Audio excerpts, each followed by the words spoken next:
Assalamualaikum warahmatullahi wabarakatuh.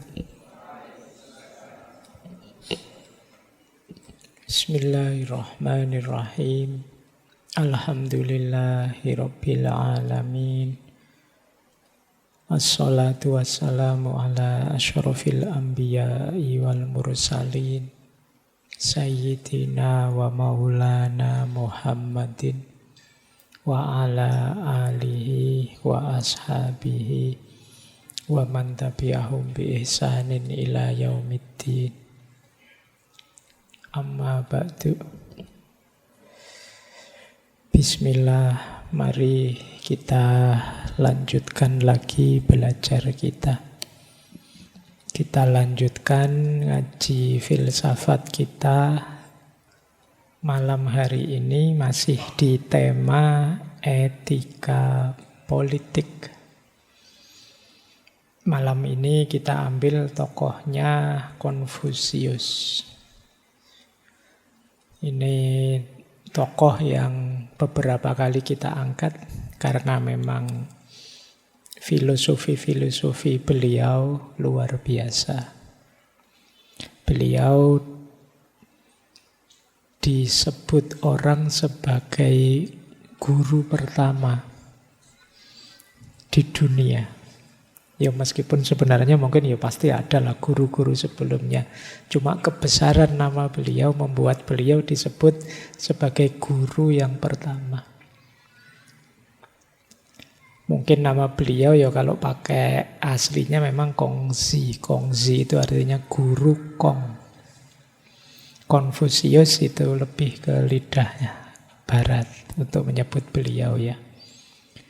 Beberapa kali kita bahas tentang tokoh ini dengan gagasan-gagasannya, makanya saya tidak banyak cerita tentang apa dan bagaimana beliau.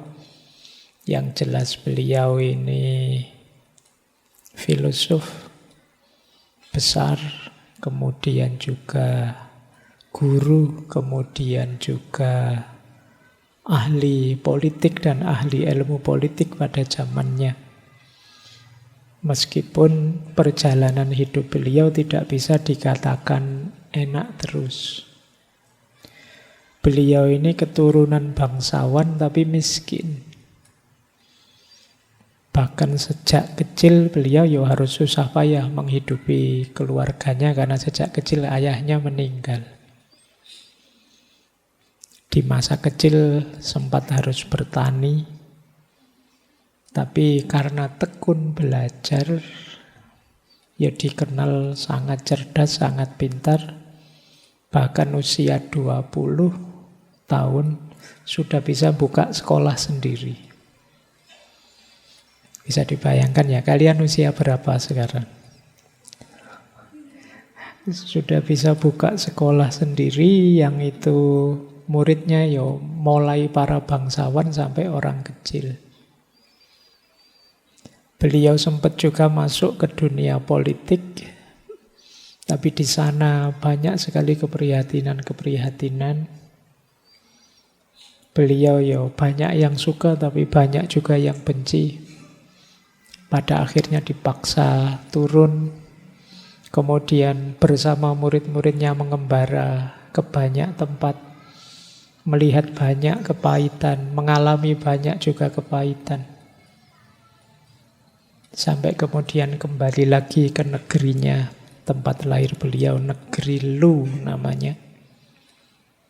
Karena istrinya meninggal, anaknya meninggal, murid-muridnya banyak yang meninggal. Sampai kemudian beliau juga meninggal di sana. Baik, pikiran-pikirannya luar biasa. Malam hari ini kita angkat sedikit gagasan-gagasan beliau yang berkenaan dengan etika politik. Ini khas timur ya. Ini agak mirip dengan 2 minggu yang lalu kita membahas Aristoteles, bahwa belajar etika itu puncaknya di etik antar manusia, tertib sosial, bagaimana menciptakan harmoni, dan itu tentu saja politik. Jadi politik bagian dari kajian etika. Kebalikannya minggu lalu Machiavelli yang misah antara etika dan politik. Malam hari ini kita kembali lagi. Dan khas dunia timur juga, termasuk mungkin minggu depan kita membahas Ibnu Khaldun. Mungkin sebenarnya banyak, ada Imam Ghazali dan lain sebagainya. Itu biasanya cara pandangnya adalah melihat manusianya. Agak berbeda dengan kemarin ya, lihat lebih ke strategi atau sistemnya. Ya mungkin asumsinya adalah kalau manusianya baik, sistem seperti apapun tidak bisa menghalangi kebaikannya. Tapi kalau manusianya rusak, diberi sistem, diberi aturan seperti apapun, tidak ada gunanya. Akan dicari celah saja untuk melampiaskan kerusakannya. Makanya di timur ketika membahas etik politik itu lebih banyak membahas orangnya. Bagaimana membereskan moral manusianya. Makanya dalam politik harus masuk etik. Baik, kita mulai ya malam hari ini. Bismillah. Semoga sudah siap belajarnya. Yuk, kita awali dulu gambaran umum ya. Ini sebenarnya rangkuman dari kemarin-kemarin waktu kita membahas Konfusius.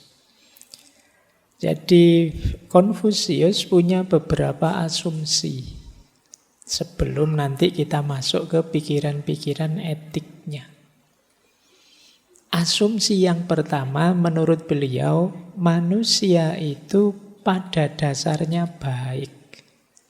Bisa diajari, bisa ditingkatkan, bisa disempurnakan, baik secara pribadi maupun masyarakat.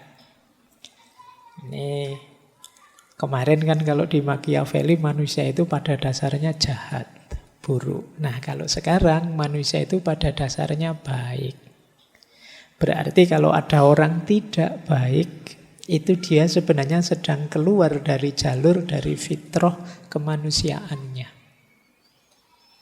Jadi berarti orang jahat itu orang yang melenceng. Harusnya manusia itu baik. Kalau tidak baik, kalau pakai bahasa agama, dia sedang keluar dari fitrahnya. Tidak fitri. Dan keluar dari fitrah itu pasti tidak nyaman. Pasti menggelisahkan. Kalian melakukan kesalahan itu kan mesti gelisah, galau. Ya kalau sudah, Pak saya sudah sampai level salah tapi tidak galau lagi, biasa saja, itu sudah mulai bahaya. Jadi jahat tapi tidak sadar bahwa kamu jahat. Salah tapi tidak tahu bahwa kamu salah, ini agak bahaya. Sebenarnya manusia itu baik. Nah itu asumsi pertama. Asumsi kedua, tata dunia ini dasarnya adalah moralitas. Jadi tertib hidup ini landasannya itu moral. Nanti menurut Konfusius bahkan kalau moral ini rusak, dunia ini rusak. Bahkan kata beliau, jika masyarakat moralnya rusak, tidak hanya manusia yang rusak, alam juga akan terganggu harmoninya. Maka jangan kaget kok banyak perang ya, banyak bencana ya, banyak musibah ya belakangan, jangan-jangan diawali dari kondisi moral manusianya yang rusak. Mungkin manusia itu makhluk yang vibrasinya kuat, mempengaruhi ke sekelilingnya. Kalau manusianya angkara murka, ya alam kena vibrasi itu. Maka muncul bencana, muncul kerusakan. Itu kalau dalam bahasa Al-Quran kan telah tampak zuharul fasadu fil barri wal bahr, di laut, di daratan dan di lautan. Itu karena perilakunya manusia. Bima kasabat aydin nas. Jadi jangan dikira perilaku rusak-rusakan kita itu efeknya hanya ke kita atau ke manusia. Menurut Konfusius bahkan itu bisa mengefek ke alam di sekeliling kita. Pak, enggak pernah Pak sedingin ini. Kemarin-kemarin kan mengeluh, cuacanya sangat dingin. Tiba-tiba panas Pak, sekarang tiba-tiba hujan Pak. Ada yang kekeringan, ada yang kebanjiran, betapa kacaunya sekarang. Itu kalau pakai logika tadi, jangan-jangan kita yang mengacaukan ritme itu. Hidup kita tidak seimbang. Nah, ini saatnya kita introspeksi. Kita kan biasa kalau ada musibah, ada bencana itu tidak introspeksi, tapi nuding orang lain. No, rasake azab itu kok yang dosa, makanya kena bencana itu. Kan kita sering nuduh orang gitu.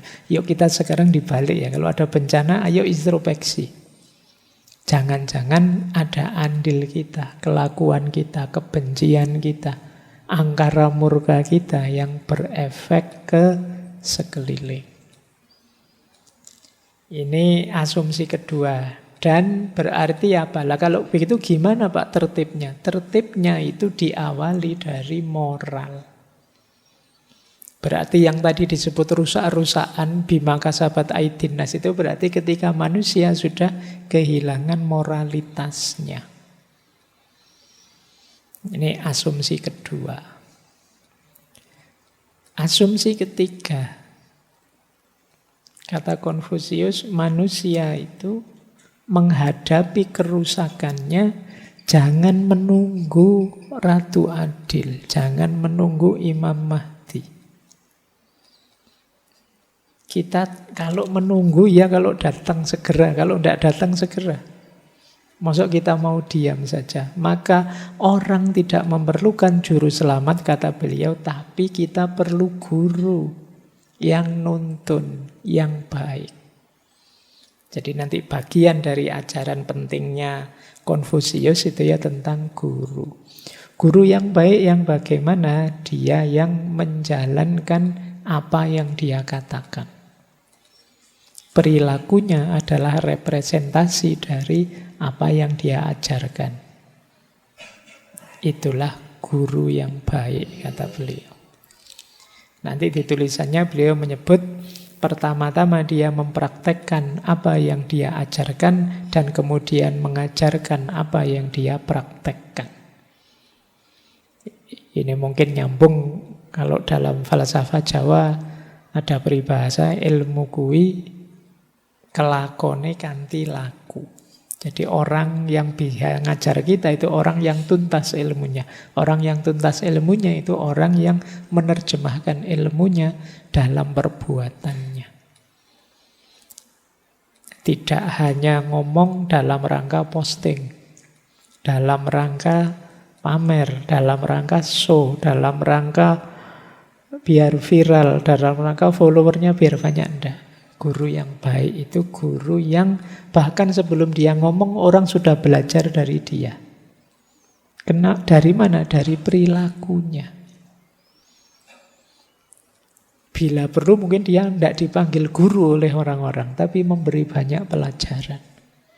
Dan inilah kata Kongzi, kata Konfusius yang kita butuhkan di zaman kerusakan. Bukan penyelamat, tapi guru. Tugasnya apa? Membenahi moral. Karena rusaknya dunia ini kuncinya di moral sebenarnya. Baik, itu 3 asumsinya. Karena cara berpikirnya begitu, maka beliau nanti fokus pada 3 hal. Yang pertama, bagaimana manusia memberadabkan dirinya dengan moral, punya kapasitas moral yang tinggi, kemudian dengan moral itulah nanti mengembalikan hidup sosial yang tertib dan merumuskan satu sistem sosial yang etis. Fokusnya itu nanti. Teman-teman meskipun bicara politik akan kuat sekali corak moralnya. Dan targetnya apa? Konfusius narget 4 hal. Tertib, selaras, damai, dan bahagia. Jadi dunia ini diupayakan untuk tertib, harmonis, damai, dan bahagia. Ini mungkin bayanganmu, wah ini kalau begitu ya di surga saja Pak. Apa bisa di dunia kayak gitu ya? Yo, ini kalau dalam bahasa kita sehari ini namanya ideal. Ideal itu ya dia jadi patokan kita, rujukan perilaku kita. Mungkin tidak terpenuhi sepenuhnya, tapi kita harus menuju ke situ. Jangan mentang-mentang, tidak mungkin Pak dunia ini bisa damai 100%. Iya, tidak 100% juga tidak apa-apa, 70% juga bagus. Besok naik lagi 80%. Naik lagi 90%, tidak apa-apa. Tapi jangan kemudian gara-gara itu, kalau gitu nggak damai-damaian apa, wong mustahil gitu damai, yang tidak begitu. Apa mungkin Pak saya bahagia? Apa ada orang yang tidak ada masalahnya? Iya, tapi kan orang tetap menuju kebahagiaan. Ingin bahagia itu alami, natural. Harmonis itu kan indah.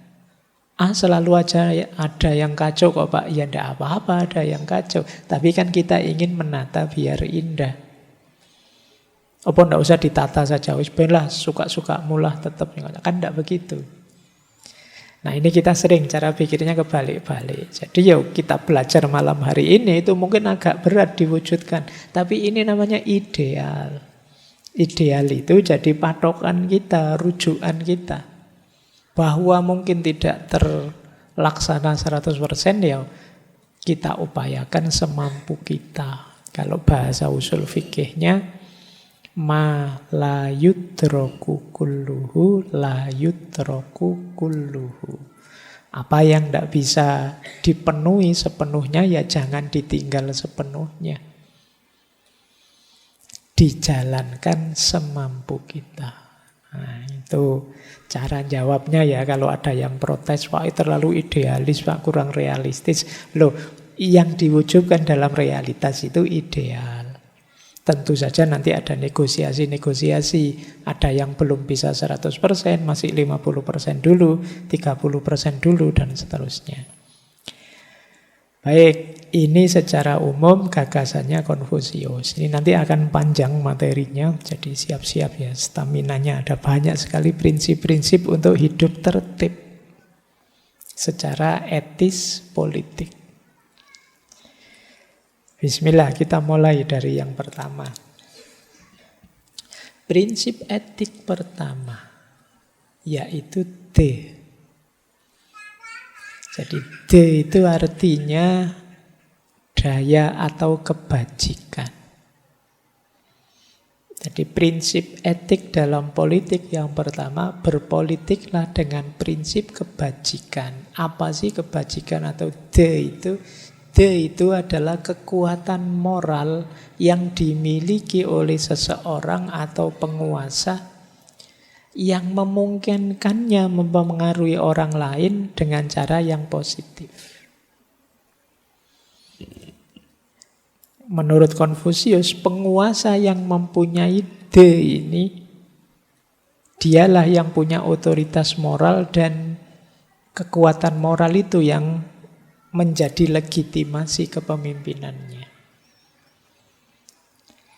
Berarti apa? Silahkan saja masuk ke dunia politik, tapi bermorallah dengan jalur kapasitas moral. Mari kita dikenal karena kebajikan kita.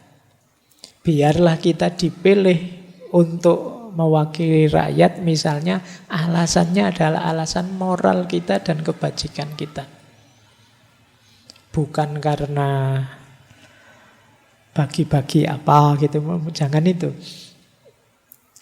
Jadi kan kemarin rame itu ada politik uang lah, politik, semoga bukan itu. Kata Konfusius harus dasarnya kebajikan.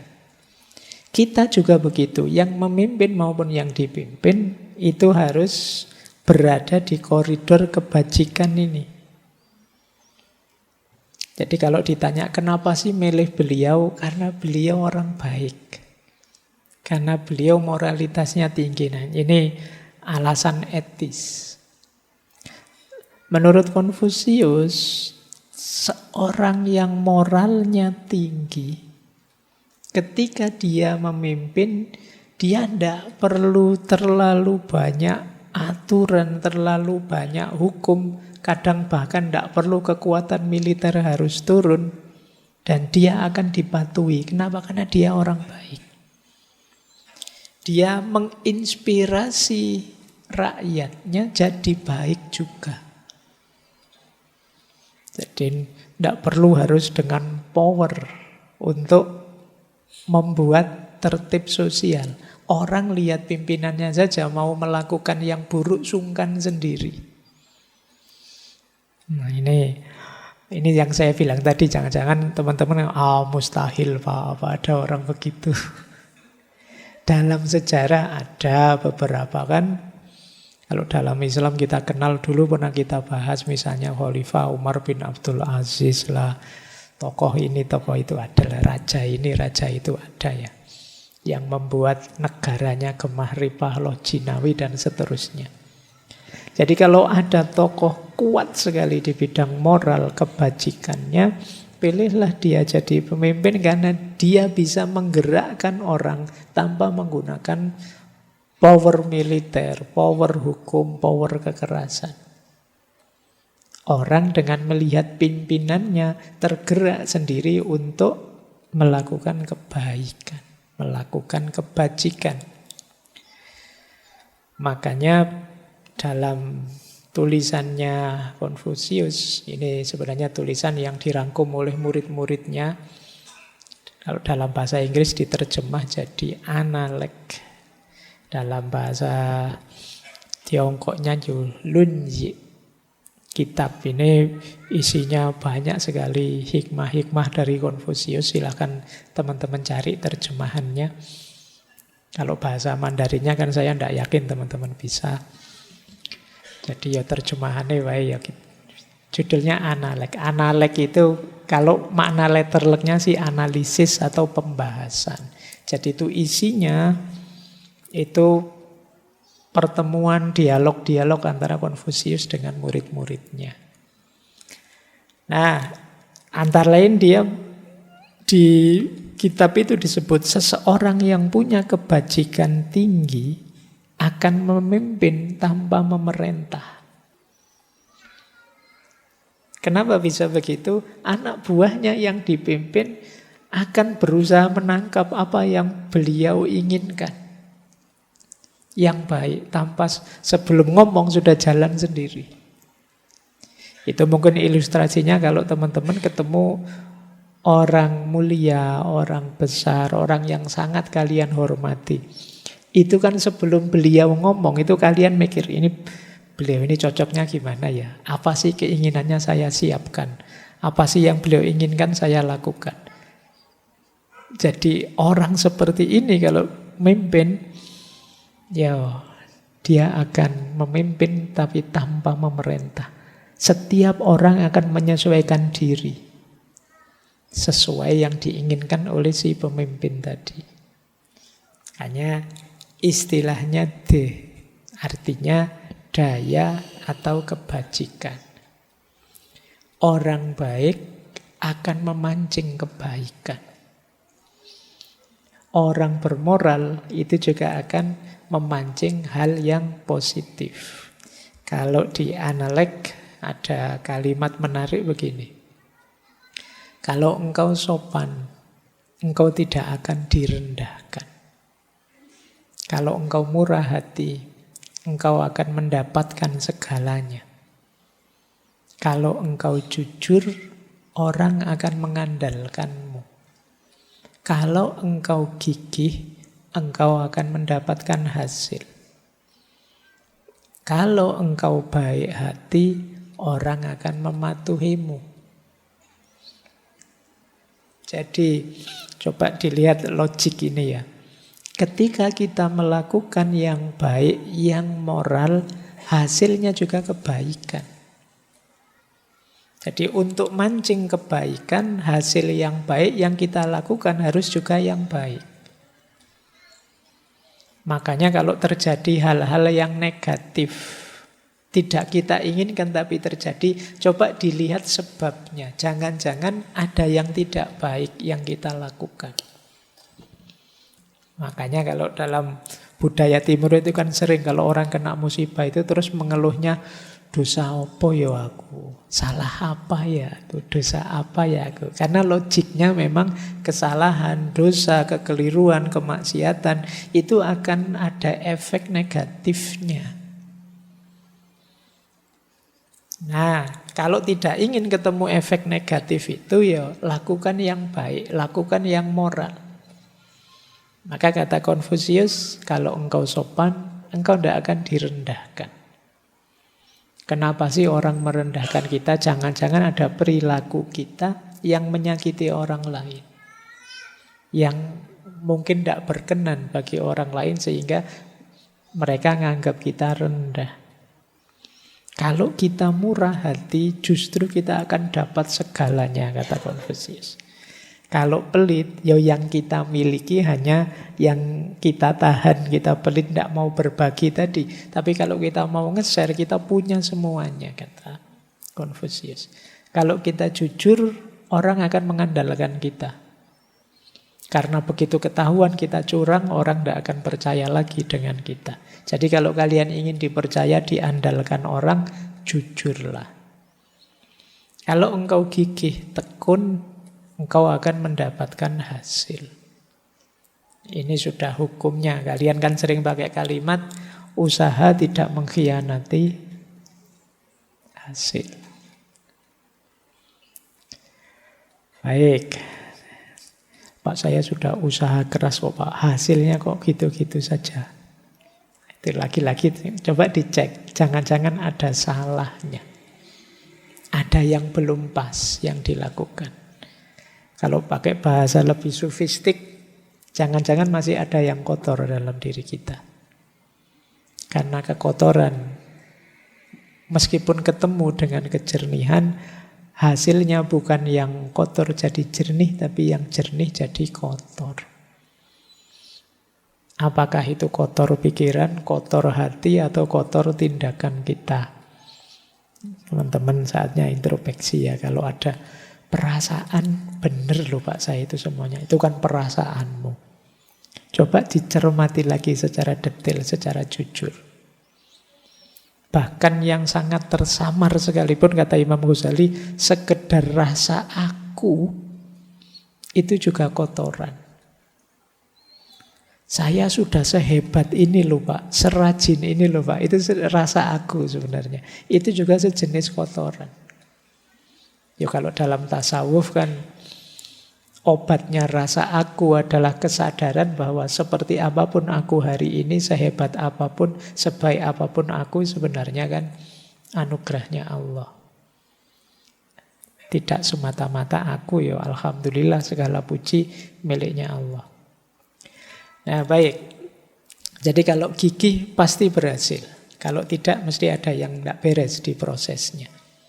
Dan yang terakhir, kalau kita baik, orang akan mematuhi kita. Kenapa orang patuh pada kita? Karena orang percaya dengan kita. Kalau kita bolak-balik bohong, tidak baik, menyakiti orang, mengkhianati orang, tidak ada orang yang akan patuh percaya dengan kita. Orang patuh karena mereka yakin kebaikan kita. Ya kayak kalian kalau sering ngeprank temanmu, sebentar-sebentar ngeprank, sebentar-sebentar ngeprank, itu kamu jujur pun, kamu sedang tidak ngeprank pun akan dianggap ngeprank. Kamu mau baik-baik saja pun temanmu waspada, ya, jangan-jangan dijebak lagi saya, jangan-jangan dibohongi lagi saya. Karena kamu sudah terkenal suka jebak, suka bohong, suka jahil. Maka orang patuh itu karena memang track record kita baik sebelumnya. Hati-hati dengan track record ini ya. Karena manusia itu diberi ratusan puluhan kebaikan bisa dilupakan. Tapi dijahati sekali tidak akan lupa sampai besok. Itu cirinya sudah. Baik, kita lanjutkan. Jadi yang pertama ada prinsip de tadi. Yang kedua, prinsip etik dalam politik itu yen. Yen ini sering diterjemahkan sebagai kemanusiaan, belas kasihan, atau kasih sayang, humanitas. Jadi ini sifat yang sering kita pakai istilah ya, memanusiakan manusia. Jadi kita mengembangkan rasa kalau dalam bahasa Jawa. Seorang pemimpin itu harus punya daya empatik yang tinggi. Kemampuan rasanya tinggi. Disinilah, kalau tadi kan baik secara moral dalam dirinya sendiri, kalau Ren ini baik kepada sesama. Jadi perilaku sosialnya positif. Jadi orang ini mengubah masyarakat tidak melalui paksaan, tidak melalui kekerasan, tetapi karena empatiknya. Dia sangat perhatian dengan orang lain, ya orang lain memperhatikan dia. Dia mau merasakan yang dirasakan orang lain, ya orang lain pada akhirnya turut merasakan apa yang dia rasakan. Nah, ini prinsip etik kedua. Jadi para pelaku politik harus punya daya empatik yang tinggi. Punya kemampuan memanusiakan manusia. Dan ini satu kemampuan yang jadi prasyarat, nanti orang menyebutnya harmoni sosial. Tidak mungkin muncul harmoni sosial kalau kita kekurangan daya empatik. Jadi daya empatik atau rasa itu kemampuan kita memposisikan diri di posisinya orang lain.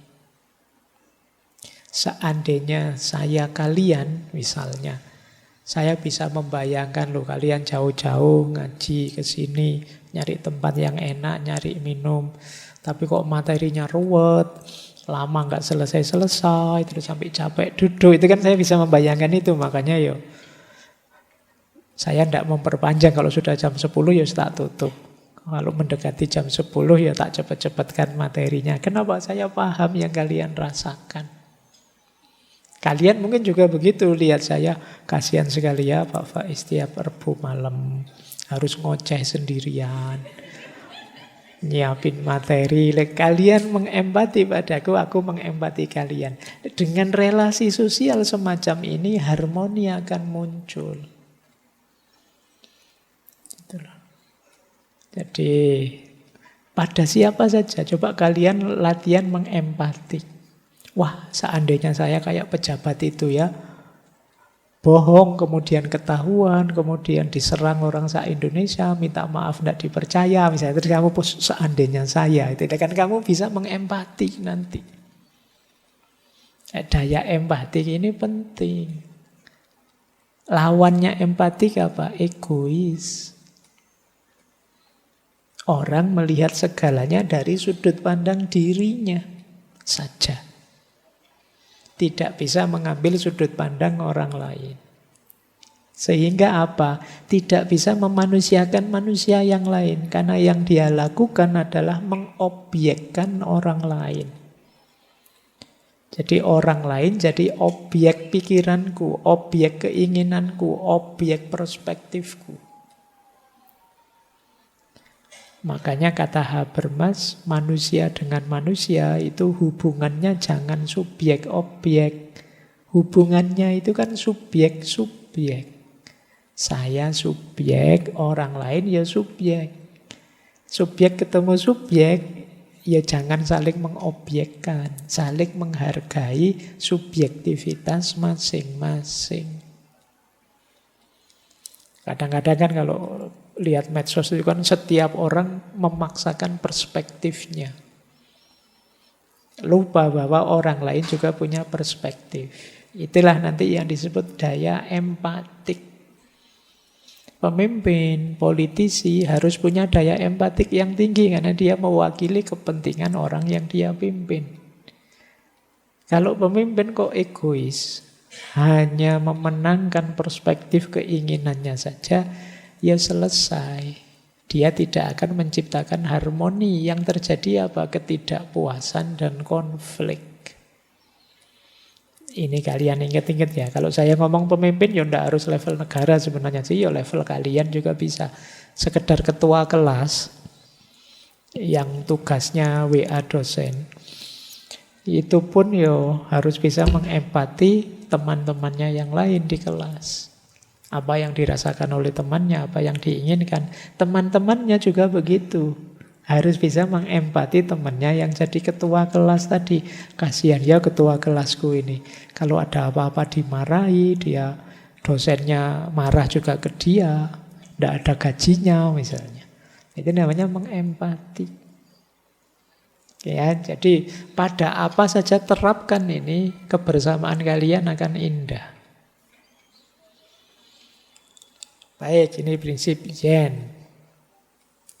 Jadi selain tadi kita ada prinsip sebelumnya, yaitu prinsip D, sekarang ada Yen. Kok jalan sendiri. Lanjut, kata beliau begini. Pemerintahan kalau berdasarkan peri kemanusiaan itu bagaikan bintang kutub utara. Selalu tetap di tempatnya dan bintang-bintang lain mengelilinginya. Jadi pemerintahan yang manusiawi itu seperti bintang kutub utara. Dia jadi poros.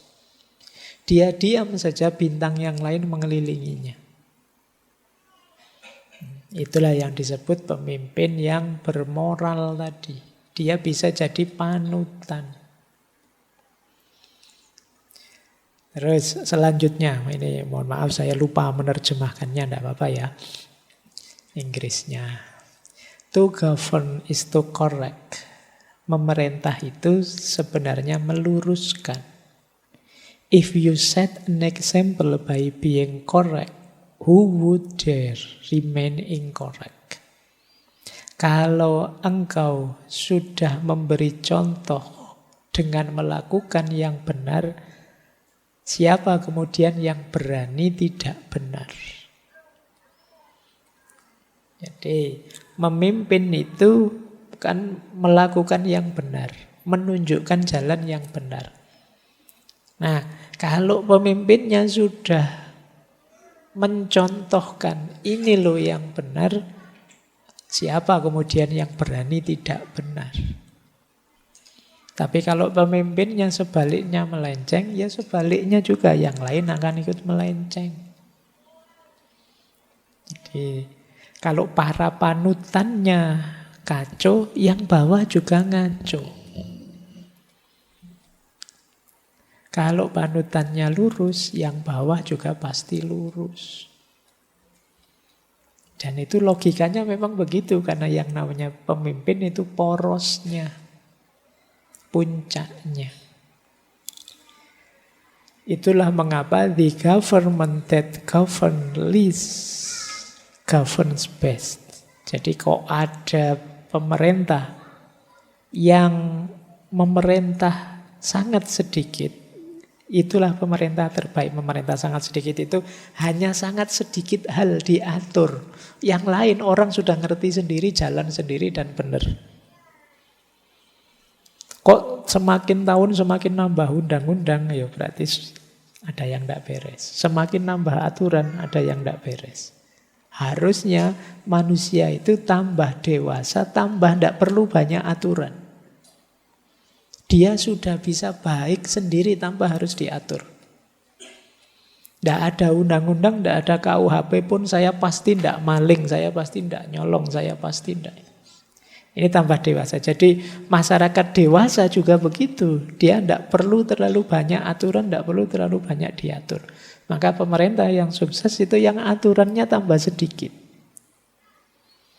Oh, tentang ini sudah lulus, tidak perlu diatur lagi, mesti sudah baik, sudah. Nah, terus aturan ini di-drop. Tidak jadi aturan lagi, dinasah, dihapus. Nanti ada aturan, ini dihapus juga, sudah baik kok ini nanti. Jadi tambah lama, tambah dewasa. Tambah tidak perlu banyak aturan. Nah, yang perlu banyak aturan kan yang belum dewasa, yang anak-anak itu kan. Anak-anak itu ya sejak cuci kaki, gosok gigi itu diatur. Tapi kalau sudah dewasa masa perlu itu lagi? Perlu aturan kan tidak perlu. Harusnya. Tapi ya namanya manusia kan kadang-kadang tidak seideal itu. Kadang tambah tua ya tambah nakal.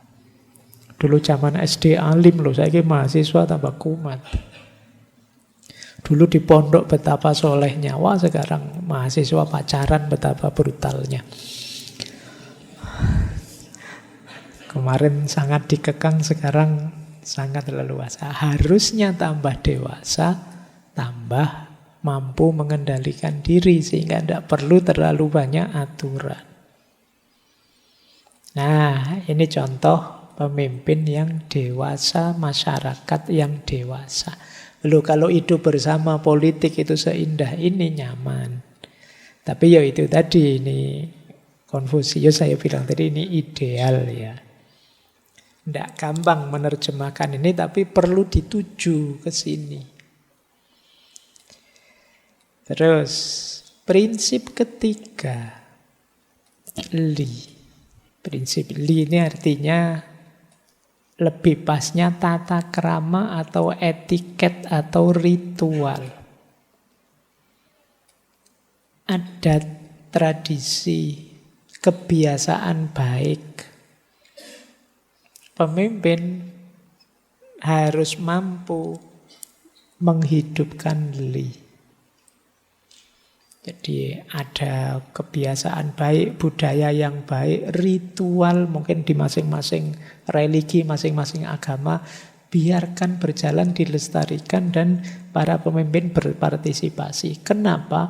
Karena adat, budaya, ritual, kebiasaan yang baik akan jadi penciri dan pemersatu masyarakat.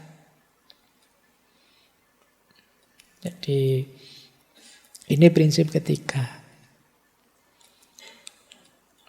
Istilahnya mungkin etiket.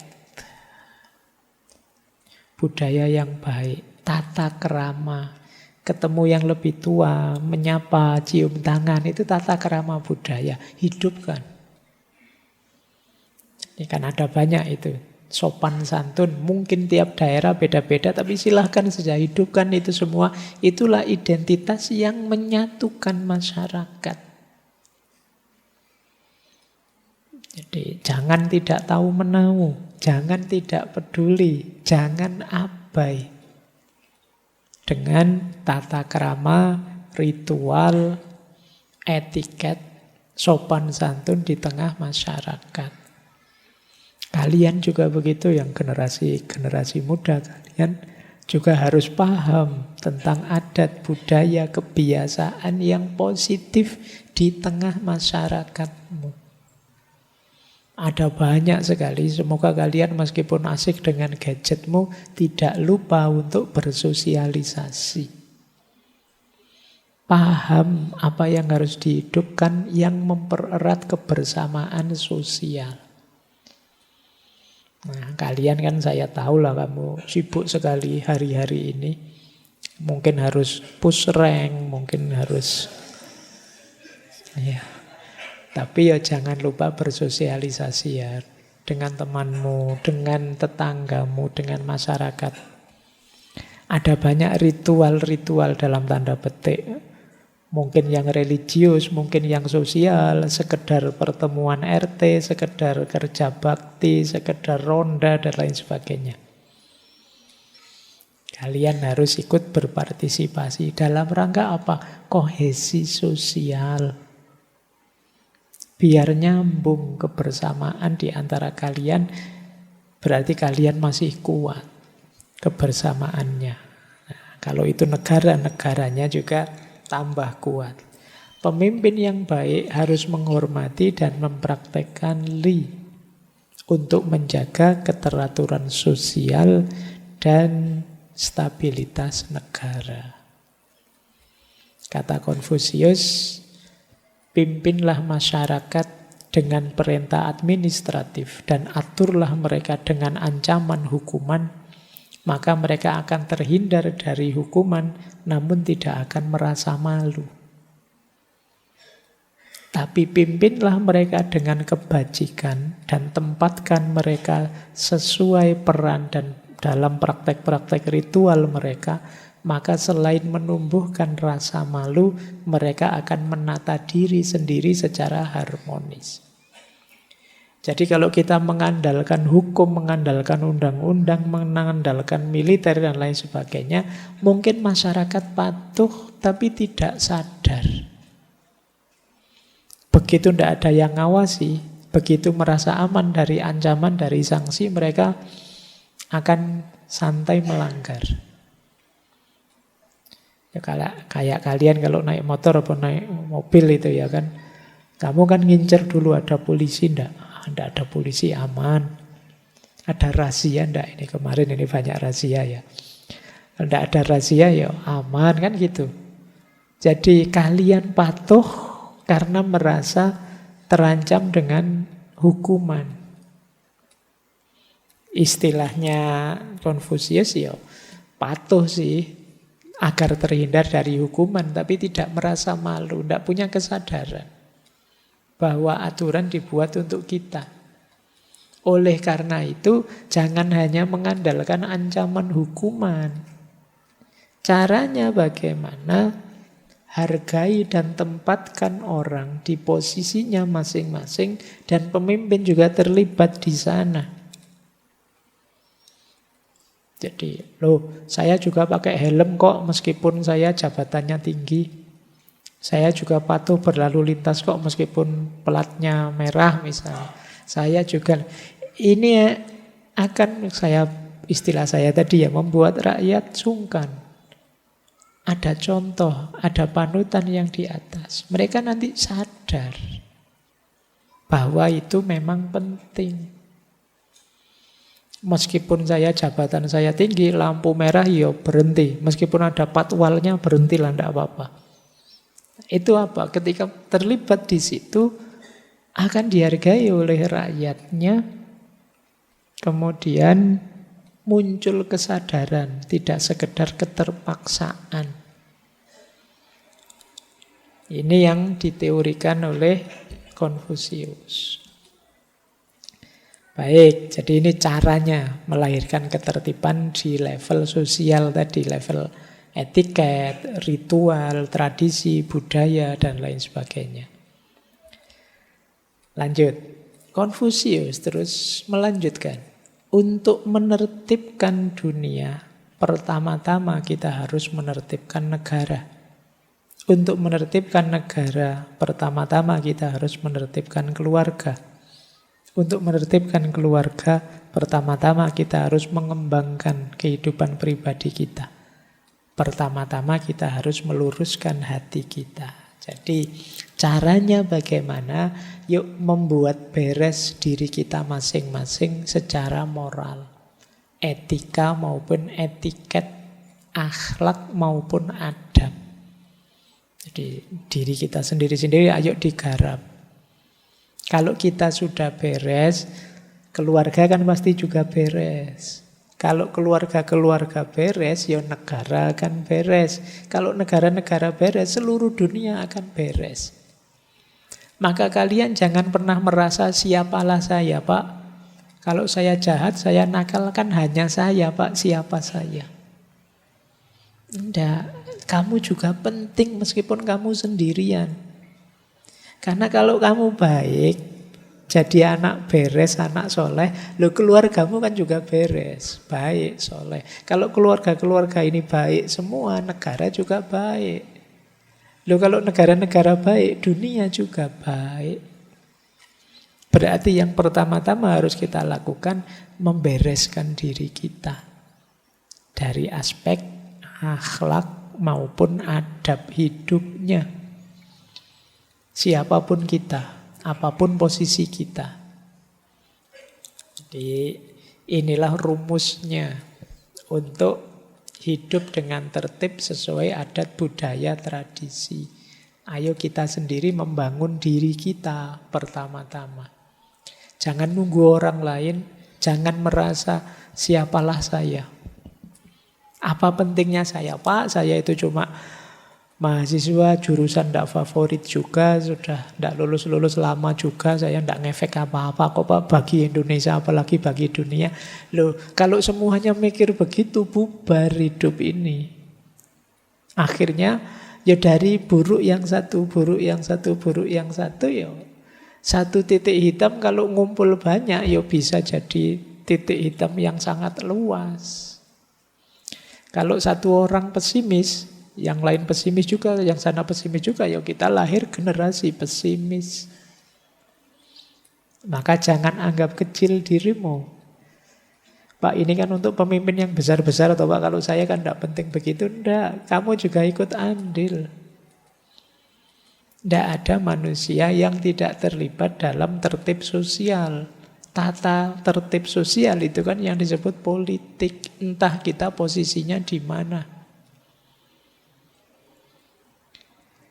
Baik, jadi yang ketiga li. Yang keempat xiao. Nah, ini teman-teman mungkin sering dengar istilah xiao. Artinya bakti. Biasanya dipakai untuk menyebut berbakti kepada orang tua. Ini menarik. Kalau menurut Konfusius ini penting.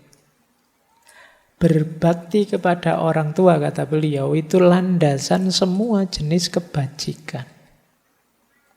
Pemimpin yang baik adalah pemimpin yang menghargai leluhurnya, orang-orang tua. Jadi mereka yang menghargai keluarga mereka dan menjadikannya model untuk hubungan yang lebih luas dalam masyarakat. Penghargaan pada orang tua. Ada istilah, kalau di Jawa itu mikul dhuwur mendem jero. Ini ada makna datarnya, ada makna dalamnya. Makna dangkalnya mikul dhuwur mendem jero itu, kalau ada baiknya kita unggulkan, kita tampakkan. Kalau ada jeleknya kita sembunyikan. Tapi ada makna dalamnya. Mikul dhuwur mendem jero itu sebenarnya berkaitan dengan kita, anak turunnya. Kalau kita sebagai anak turunnya simbah-simbah nenek moyang kita adalah orang yang berkualitas, orang yang baik, orang yang cemerlang, itu secara tidak langsung akan memikul dhuwur dan memendam jero nenek moyang kita. Setiap orang lihat kita akan tanya, kuwi anake sapa? Putune sapa kok hebat? Keturunane sapa kok moncer luar biasa? Itu kan secara otomatis nama nenek moyang kita terangkat. Jelek-jeleknya dilupakan orang karena melihat kita. Jadi sebenarnya peribahasa mikul dhuwur mendem jero itu perintah bagi kita untuk jadi generasi sebaik mungkin. Biar orang tidak mencela nenek moyang kita. Oh pantes keturunannya. Oh pantes anak itu makanya nuwakal. Itu kamu, itu namanya kamu tidak mikul dhuwur mendem jero. Nah, tidak siau berarti. Jadi kamu harus siau. Kamu harus berbakti dan menghormati orang tua. Kalau menurut Konfusius, ada 5 jenis hubungan yang kamu harus dalam tanda petik berbakti. Jadi ada 5 jenis hubungan sosial. Yang pertama pemimpin dengan yang dipimpin atau rakyatnya. Yang kedua orang tua dengan anaknya. Yang ketiga suami dengan istri.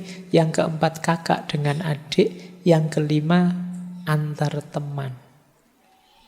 Ini 3 hubungan kunci dalam relasi sosial.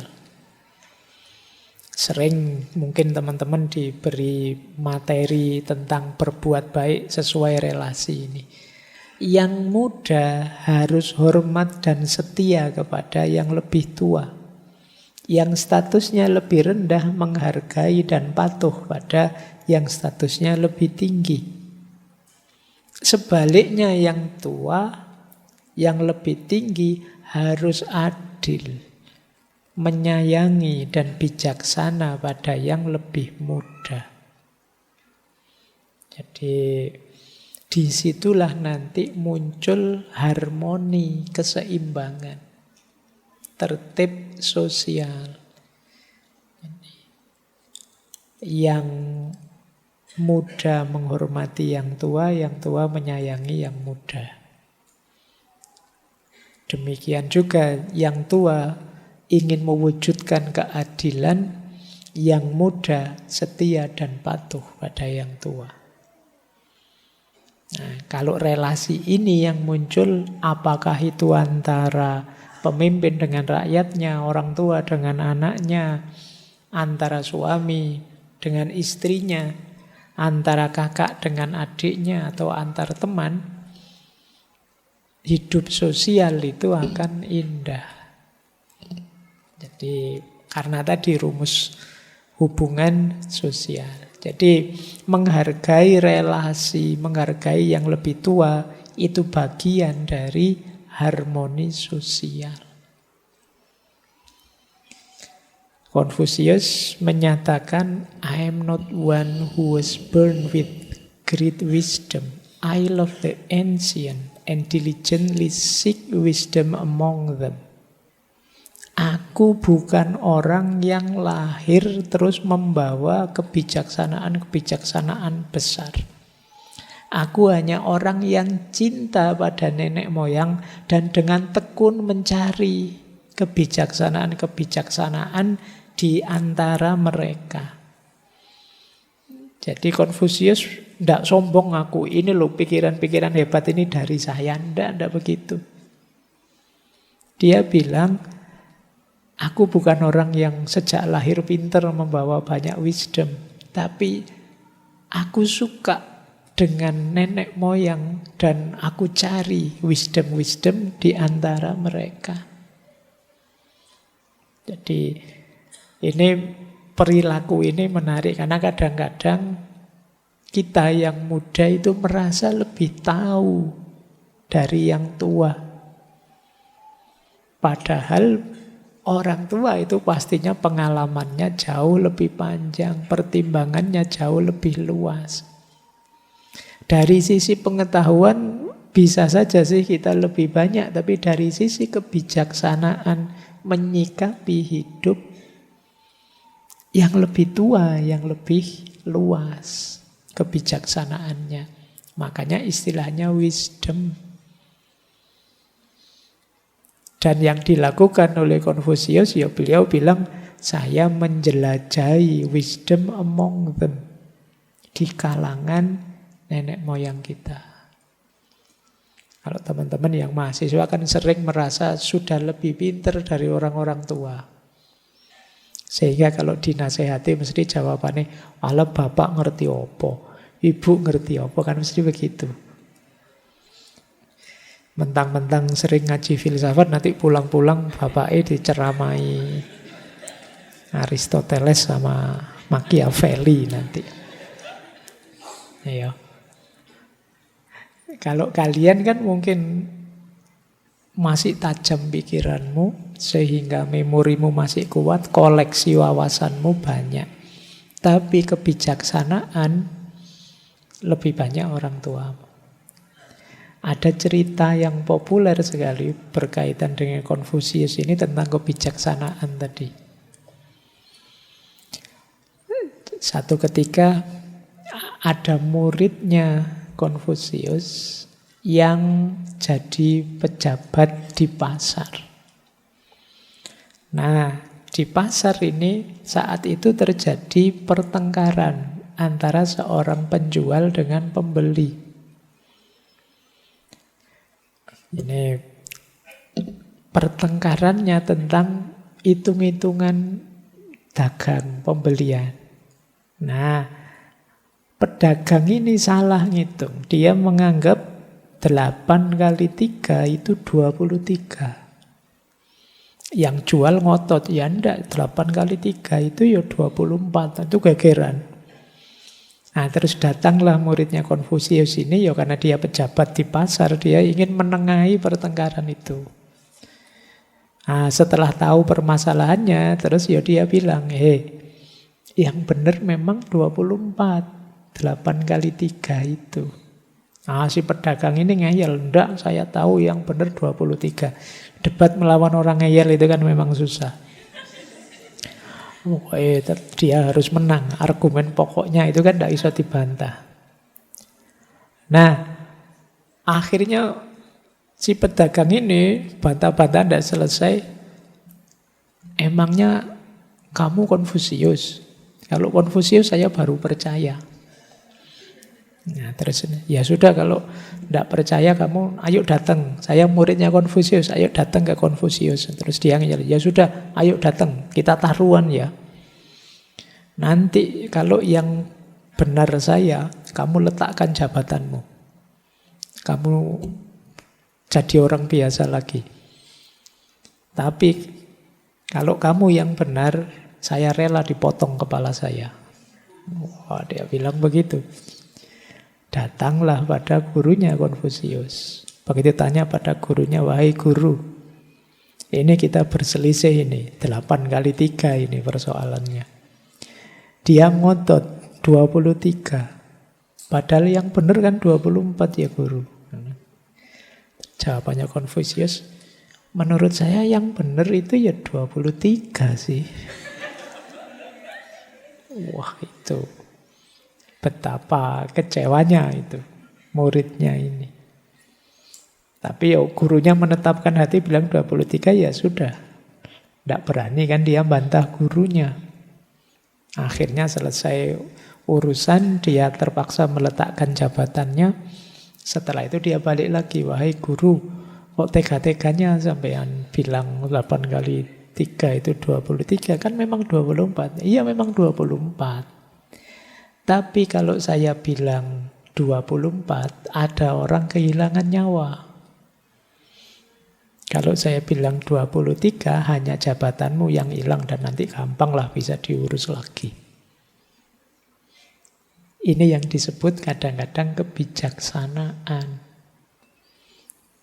Jadi tidak sekedar ya memang benernya ini, ya kadang-kadang ya harus ada melipir-melipirnya sedikit. Itu kebijaksanaan. Kayak kalian kalau ngobrol sama anak kecil itu loh. Kan kadang-kadang harus bijaksana. Tidak bisa kamu pokoknya benernya itu ada kacamata. Wah ini pesawat, wah gitu. Bukan gitu kok, pesawat itu ya kacamata. Itu kan kamu menyakiti hatinya itu. Dia memang diimajinasinya ini dibayangkan pesawat. Ya kamu ikutilah logika dia. Wah iya pesawat ini gitu. Itu yang disebut bijaksana. Nah itu kalau di Jawa ada istilah kadang-kadang memang perlu sing waras ngalah. Demi apa? Demi tidak ada efek merusak yang lebih besar. Ya termasuk kadang-kadang dalam debat kita harus ya wis enggak apa-apa, wis kamu yang benar. Demi apa? Biar kita enggak putus persahabatan kita. Wong itu urusan sepele saja kok, sekedar itu. Nah itu kan untuk hal-hal yang enggak terlalu penting yes. Kita perlu bijaksana. Inilah yang dimiliki oleh orang-orang tua kadang-kadang. Yang kita kadang ngotot di kebenarannya. Ada sering momen seperti itu kita temui. Makanya kata beliau, saya mengais-ngais kebijaksanaan dari nenek moyang. Yuk kita lanjutkan. Nah, kemudian prinsip etik yang kelima, su. Su ini artinya pendidikan atau pembelajaran. Ya tentu saja untuk melahirkan manusia-manusia yang matang secara moral, Yang dilakukan tidak lain ya pendidikan. Pendidikan menurut Konfusius adalah kunci kebijaksanaan, perbaikan diri, menciptakan masyarakat yang harmonis. Pendidikan dan pembelajaran adalah cara untuk membentuk karakter dan mempersiapkan pemimpin bangsa. Makanya beliau tidak terlalu kerasan jadi pejabat, tapi begitu ngajar beliau semangat. Bersama murid-muridnya beliau ada sekitar 14-15 tahun mengembara kemana-mana mengajar. Jadi karena membentuk generasi jauh lebih penting. Masa depan bangsa ada di tangan generasi yang akan datang dan itu terbentuk melalui pengajaran. Makanya ini prinsip kelima dalam politik. Jadi politik itu ya jangan hanya menjalankan atau memutuskan kebijaksanaan ini, kebijaksanaan itu, tapi juga harus ada aspek memberdayakan. Masyarakat dan rakyat jangan hanya dipinteri, tapi juga harus dipinterkan. Jadi kadang-kadang kan ada situasi biar saja rakyatnya tidak ngerti, yang penting kita untung. Tidak boleh begitu. Jadi rakyat harus tambah pinter, karena disitulah kualitas bangsa dipertaruhkan. Makanya pendidikan jadi penting. Menurut Konfusius, pendidikan akan melahirkan kepercayaan diri, kepercayaan diri akan melahirkan harapan, harapan akan melahirkan perdamaian.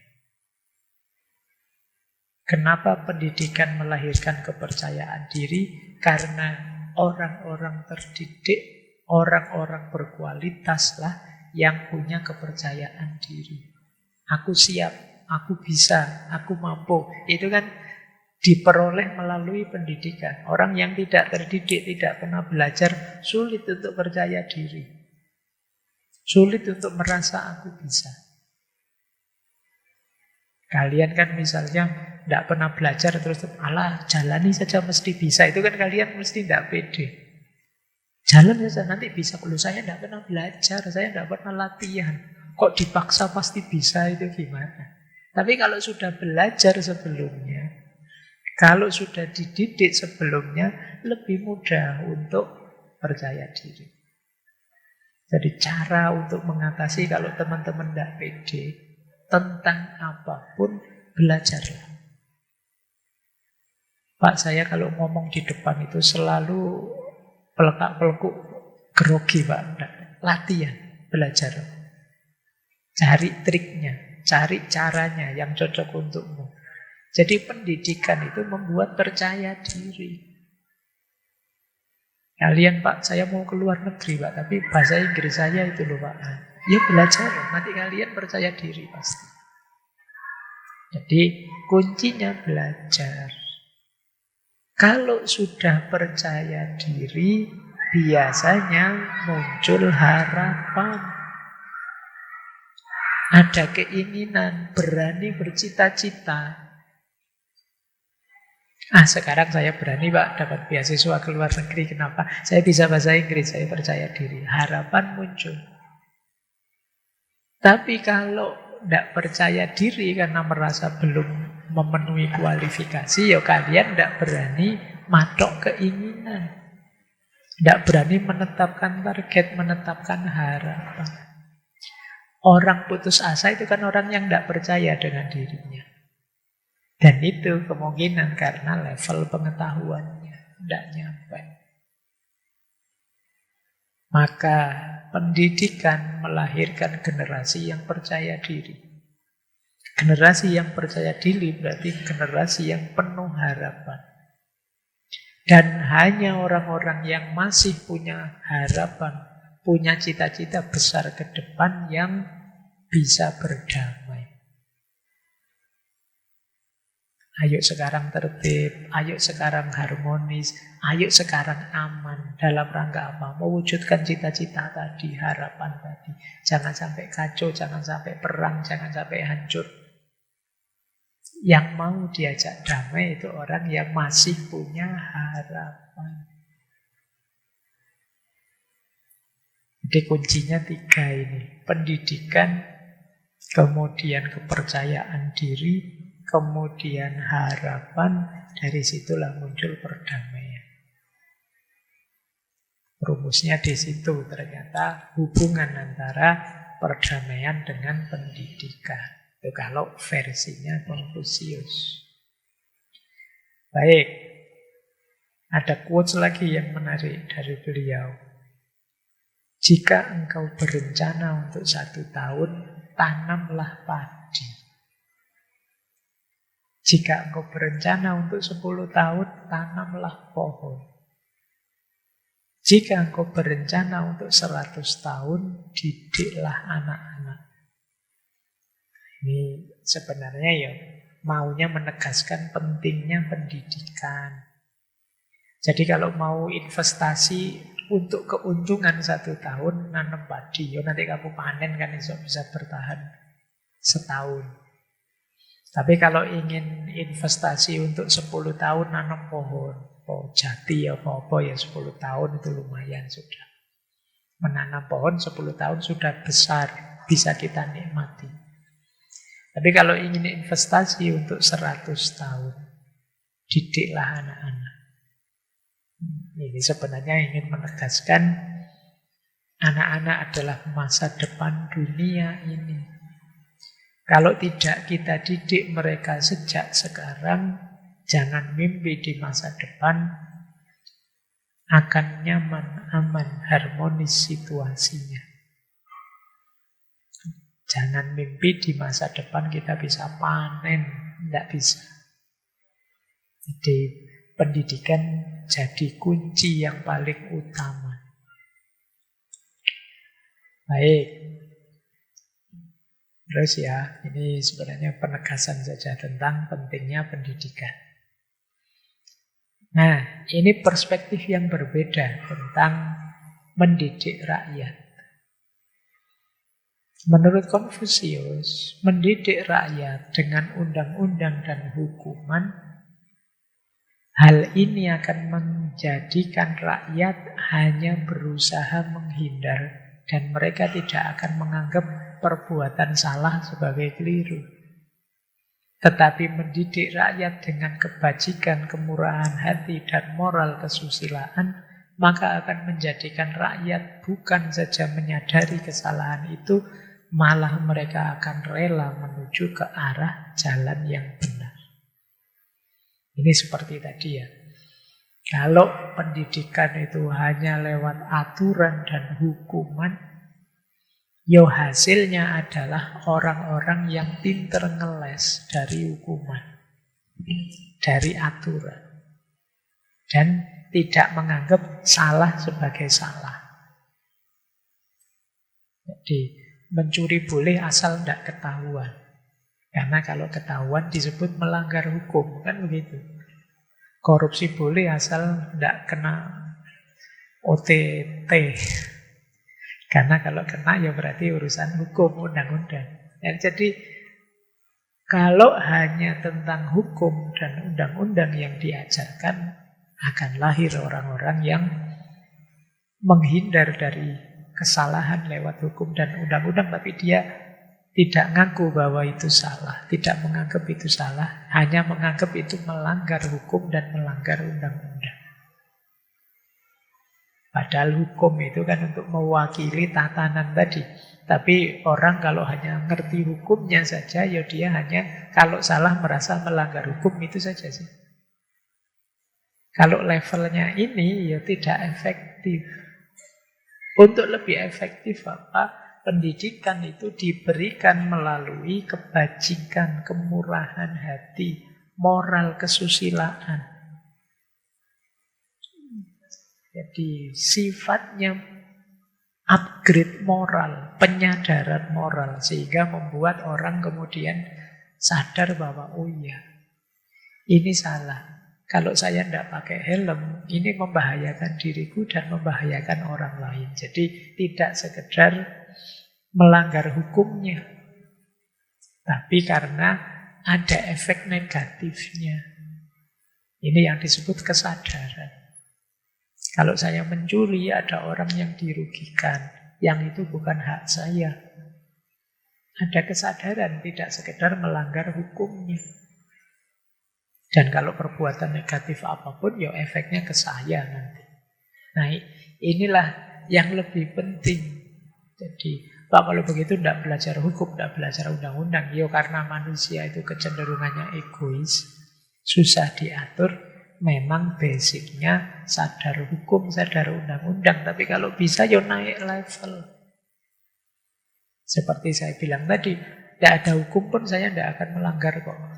Tidak ada polisi pun saya tetap melakukan yang sesuai aturan. Kenapa? Karena saya tahu hikmahnya, rahasianya, maknanya.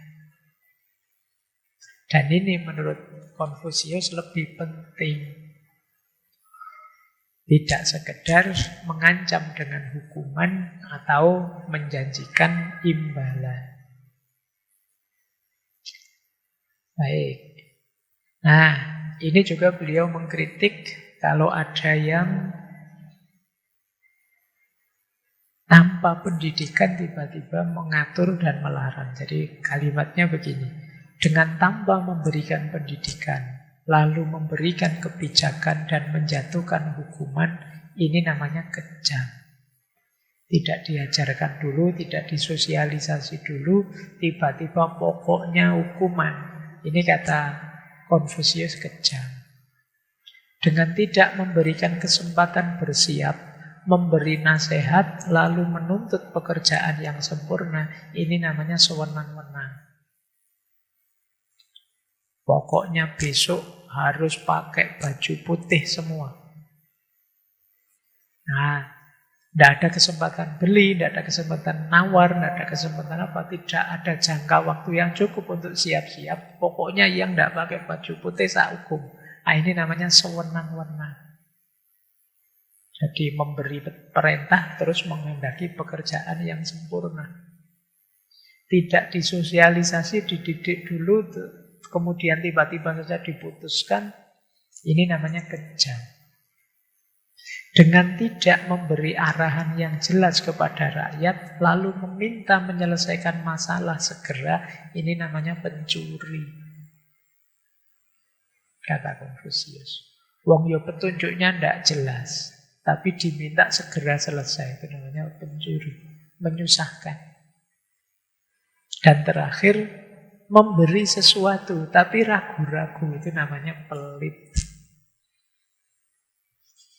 Saya naikkan si gaji, tapi syaratnya ini ya, itu golongannya pelit.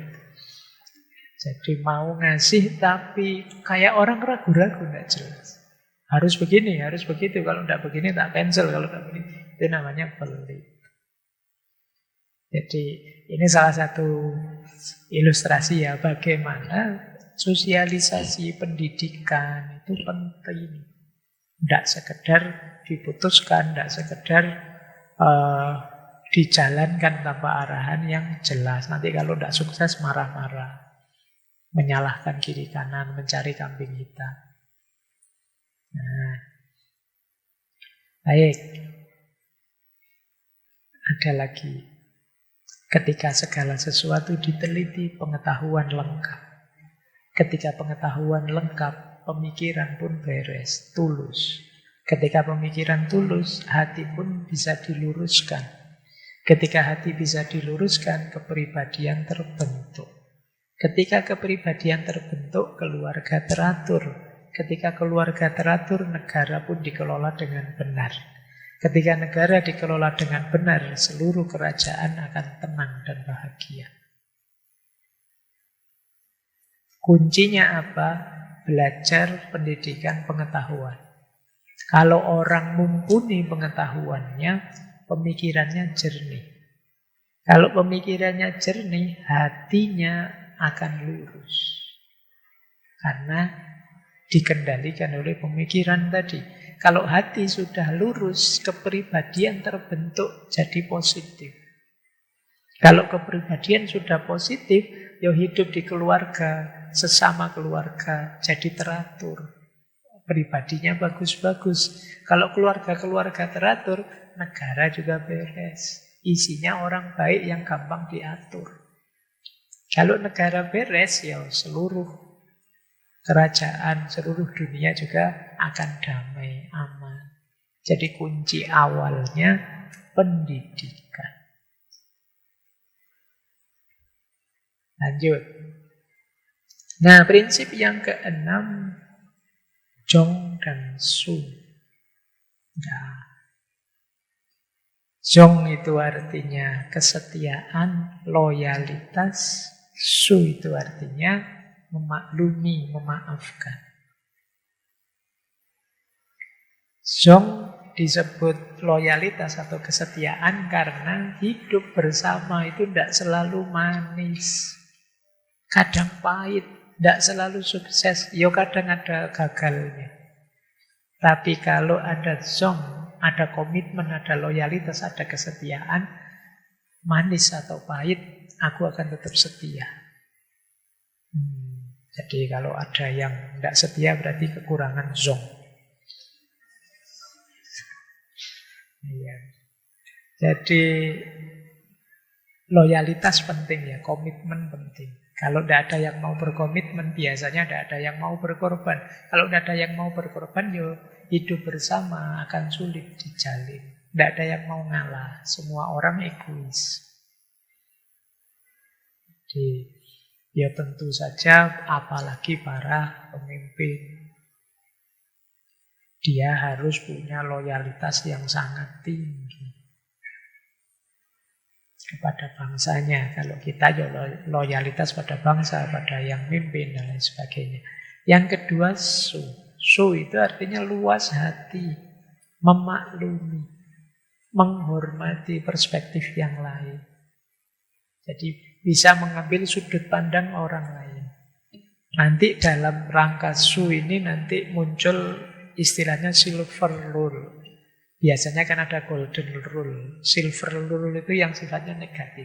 Jangan lakukan pada orang lain apa yang kamu tidak ingin lakukan pada dirimu. Kalau golden rule kan lakukan pada orang lain apa yang ingin kamu lakukan pada dirimu. Nah, kalau yang sifatnya negatif ini namanya silver rule. Nah, kalau di Konfusius lebih ke sini. Kalau dipukul kamu tidak suka, jangan mukul orang. Kalau dikhianati kamu tidak suka, jangan mengkhianati orang. Ini nanti lanjutan dari prinsip empatik tadi. Jadi hidup politik akan indah kalau ada zong dan su. Ketika orang saling setia, saling berkomitmen, dan saling luas hati berempati.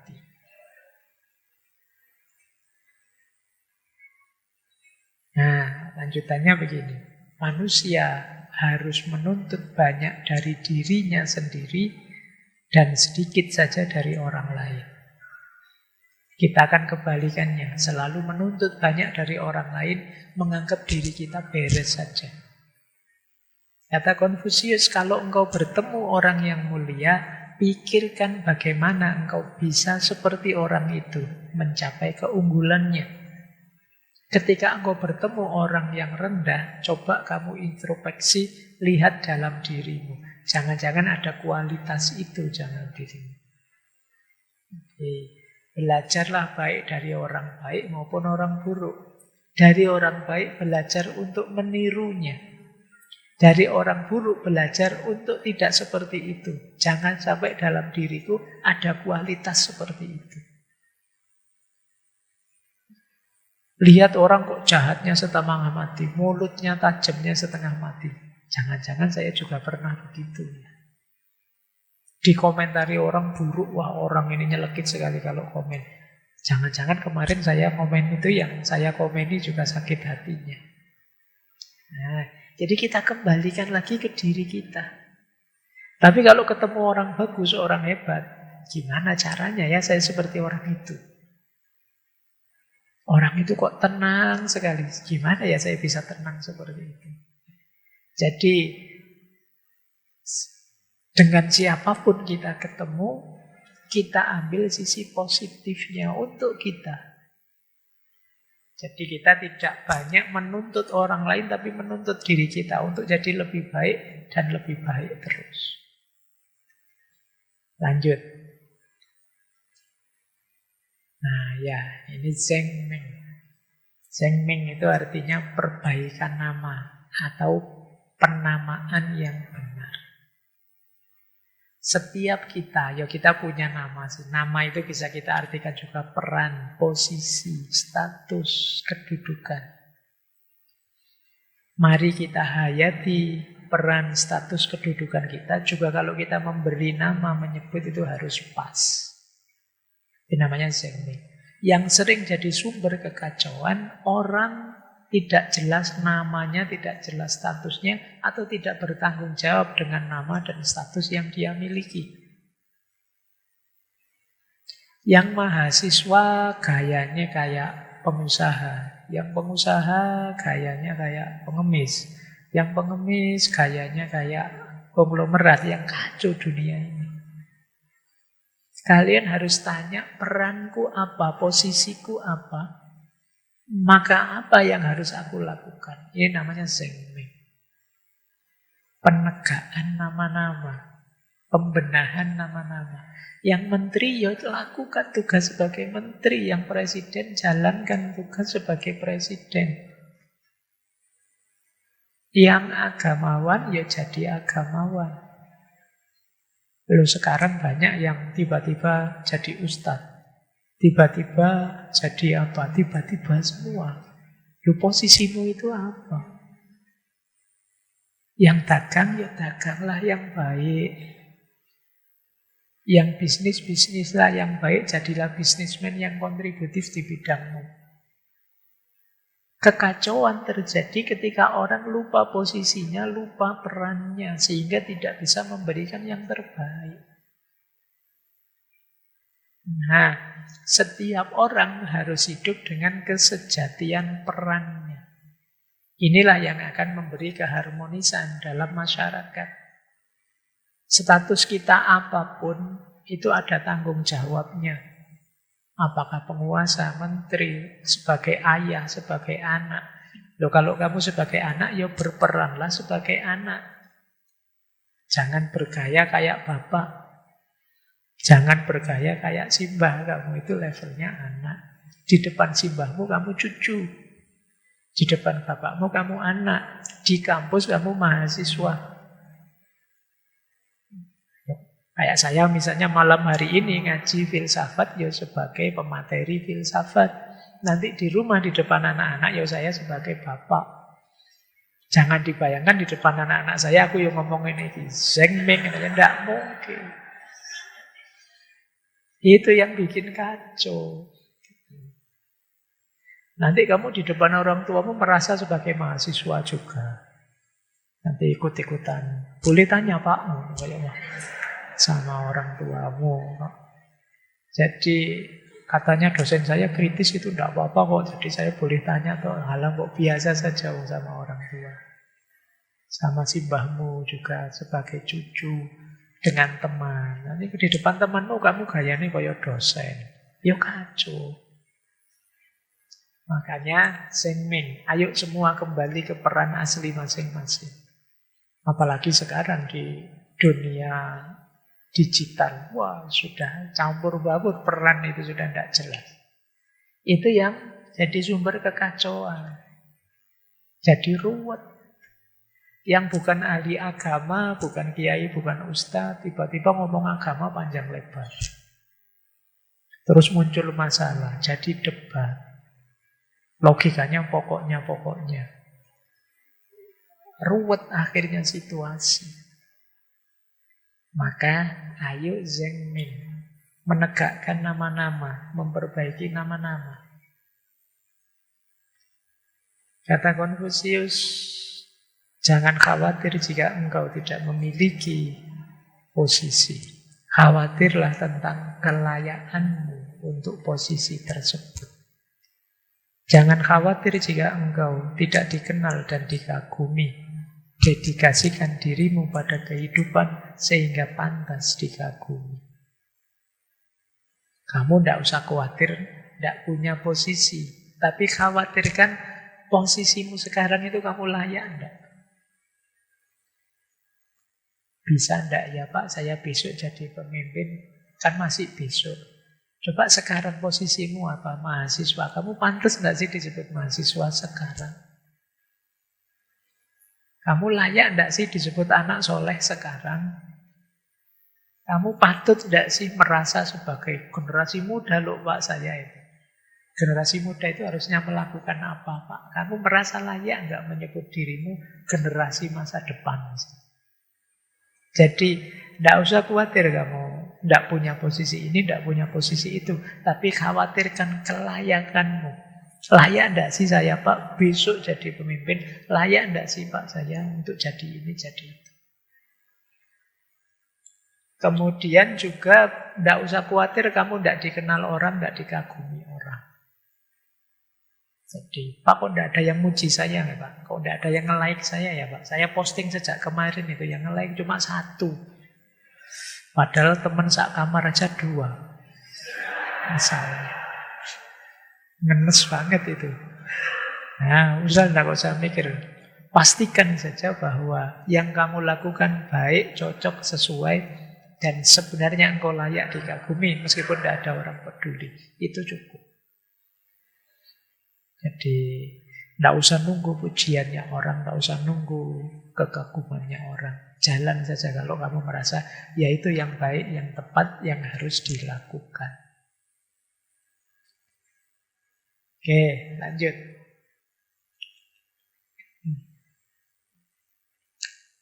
Prinsip yang ke-8.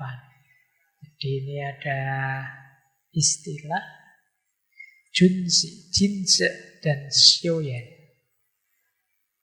Jadi yang satu orang unggulan, yang satu artinya orang kecil. Jadi Confucius membagi ada 2 orang. Satu pria terhormat, manusia unggul. Yang satu orang biasa atau orang kecil. Negara akan hebat kalau banyak orang-orang unggul. Bukan orang-orang kecil. Xiuyan tadi. Kalau Xiuyan itu tidak paham nilai kebajikan, moralitas. Hidupnya hanya mencari keuntungan, egois. Tidak mikir efek dari yang dia lakukan. Orang kecil tidak selalu rakyat ya. Ada mungkin pemimpin yang tipe Xiuyan. Tipe orang kecil. Pemimpin tapi egois. Mikir dirinya sendiri. Mencari keuntungan untuk dirinya sendiri. Ada banyak juga orang biasa yang unggulan. Nah, cirinya apa orang-orang unggulan itu? Orang unggulan itu, kata Confucius, yang pertama cirinya apa? Memegang kebenaran, kesusilaan dalam pergaulan. Jadi, memegangi moralitas. Itu ciri pertama sudah. Jadi manusia unggul itu bermoral pasti, etik. Yang kedua, manusia unggul, manusia utama itu menuntut dirinya. Sementara kalau Xiuyan tadi orang rendah tadi menuntut orang lain. Selalu yang salah orang lain, nasibku jelek karena orang lain. Aku tidak beres karena itu tidak beres, dia tidak beres, ini tidak beres. Tapi manusia unggulan yang dituntut dirinya, aku harus begini, aku harus begitu. Aku harus meningkat ini, meningkat itu. Itu ciri kedua. Ciri ketiga, kalau kalian ketemu orang-orang siapapun coba cek, ini orang unggul apa orang rendah. Orang unggulan mengutamakan kepentingan umum, bukan kelompoknya. Tapi orang yang rendah akan mendahulukan kelompoknya, bukan kepentingan umum. Diksinya selalu kelompokku, grupku, temanku, bahkan aku. Tidak peduli efek negatifnya ke banyak yang lain. Orang unggulan itu mau berlomba tapi tidak mau berebut. Jadi berlomba itu kan baik-baikan, unggul-unggulan, meningkatkan kualitas. Ingin menang tidak masalah, tapi tidak mau berebut. Berebut itu berarti mengambil yang bukan haknya, yang tidak seharusnya. Aku sendiri bisa unggul tanpa harus nabrak haknya orang lain. Mau berkumpul tapi tidak mau berkomplot. Beda ya, berkumpul itu ya kebersamaan. Berkomplot itu untuk hal yang negatif. Berkumpul itu ya ta'awun alal bir. Tapi kalau berkomplot itu ta'awun alal ismi wal udwan. Itu bedanya. Dan seorang unggulan, dia tidak memuji karena kata-kata dan tidak menyia-nyiakan kata-kata karena orangnya. Jadi menarik ya, tidak memuji orang karena kata-katanya dan tidak menyia-nyiakan kata-kata karena orangnya. Tidak memuji orang karena kata-katanya, karena kadang-kadang antara mulut dengan perilaku, dengan tindakan berbeda. Tidak mesti orang yang menceramahkan kebaikan itu orang baik. Tidak kesusu dipuji hanya karena bisa ngomong yang baik-baik. Kita tunggu, bisa enggak memang perilakunya juga baik. Kalau perilakunya juga baik, iya berarti boleh kita puji. Dan tidak menyia-nyiakan kata karena orangnya. Jadi unzur makola wala tanzur makola. Jadi kita tidak lihat orangnya. Meskipun orang ini kelihatannya tidak terlalu dihormati, tidak terlalu dihargai, tapi kok pas yang diomongkan bagus ya, saya dengarkan. Jadi tidak menyia-nyiakan kata-kata karena orangnya. Siapa tahu dari orang yang kita benci, yang berseberangan dengan kita, nanti keluar banyak mutiara-mutiara kata-kata yang bagus, yang menyadarkan kita. Karena ada banyak inspirasi-inspirasi positif dari orang yang mungkin kita anggap negatif. Seperti ada ceritanya Imam Syafi'i yang waktu muda kemudian dirampok, kemudian betapa beliau mempertahankan mati-matian catatannya agar tidak diambil oleh perampok. Terus disindir oleh perampok tadi. Kalau kamu hanya mengandalkan catatanmu, gimana kamu bisa jadi orang pintar? Akhirnya sadar terus, wah dia tidak lagi mengandalkan catatan tapi banyak menghafal. Sehingga sudah di luar kepala semuanya. Sudah. Tidak sekedar harus buka. Kalau kalian kan sekarang lebih ngeri lagi, tidak sekedar buka catatan, sudah ChatGPT sudah sekarang. Ya, oke, ya kan nasibmu kan tergantung ada sinyal apa tidak. Kalau sinyalnya mati, pintermu hilang. Karena andalanmu kan ChatGPT. Ya, jadi tidak menyia-nyiakan kata-kata karena orangnya. Kata beliau, orang yang unggul memikirkan kebajikan. Orang biasa memikirkan kenyamanan. Jadi orang unggulan itu yang dipikirkan kebaikan apa yang bisa aku lakukan. Tapi orang biasa yang dipikir nyari enak saja, nyaman saja. Orang biasa itu mengejar pleasure life, sementara orang unggulan itu mengejar good life. Orang yang unggul adalah orang yang rendah hati dalam ucapan, namun utama dalam tindakannya. Jadi tidak banyak ngomong. Perilakunya sudah menunjukkan siapa dia. Jalan orang yang unggul itu ada 3. Berbudi luhur sehingga mereka bebas dari kecemasan, bijaksana sehingga mereka bebas dari kebingungan, dan berani sehingga mereka bebas dari rasa takut. Budinya luhur dan mereka tidak cemas. Cemas itu biasanya tentang yang akan datang. Saya dapat imbalan apa, saya dapat reward apa, orang menghargai saya atau tidak, saya sukses atau tidak, ini cemas. Tapi orang unggulan, dia berbudi luhur, jadi tidak cemas. Saya berbuat baik saja, tidak masalah. Hasilnya apa, terserah. Mereka bijaksana, tahu pasnya bagaimana, tepatnya bagaimana, dan tidak bingung.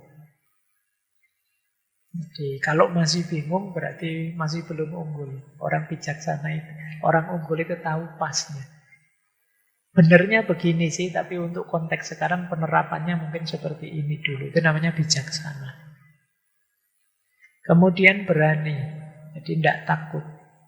Nah, berani itu menghadapi saat ini berarti tidak takut.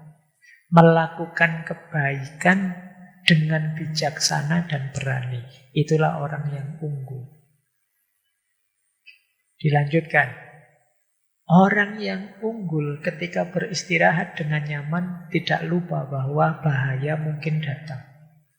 Ketika dalam keadaan aman, ia tidak lupa kemungkinan kehancuran.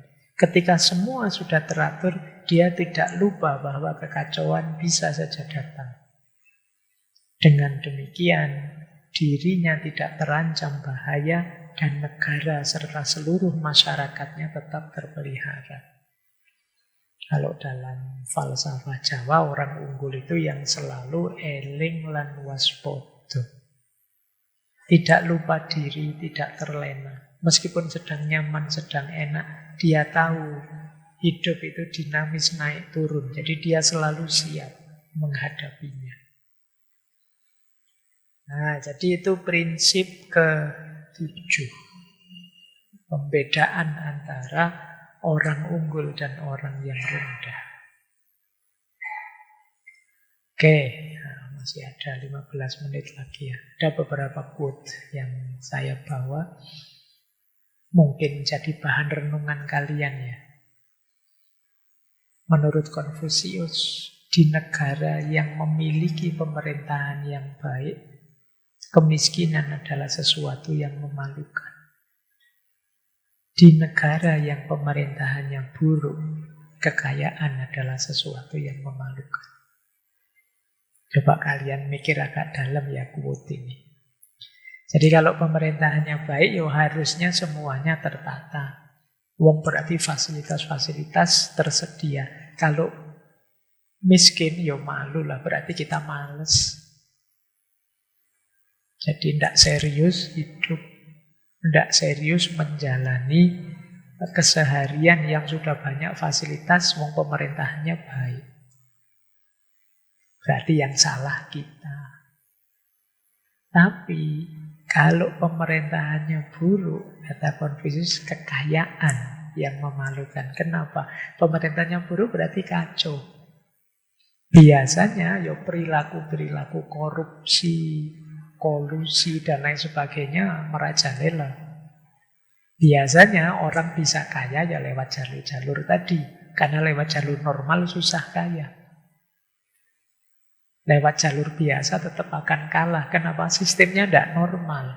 Jadi di pemerintahan yang kacau, kekayaan kadang-kadang justru memalukan. Makanya kadang-kadang kok tiba-tiba ada orang begitu ganti jabatan kaya sekali. Kan komentarnya orang, oh itu mesti korupsi. Itu kan logiknya ke situ sebenarnya, maunya Konfusius. Nah, ini yang saya sebut bahan renunganmu ya. Ya tentu saja jawabanmu mesti, ya tidak mesti begitu Pak. Ya tidak mestinya seperti apa, coba kamu renungkan. Konfusius juga menyatakan menjadi kaya dan dihormati dalam sebuah masyarakat yang tidak adil adalah sebuah aib. Nah, ini kamu pikir dalam ya.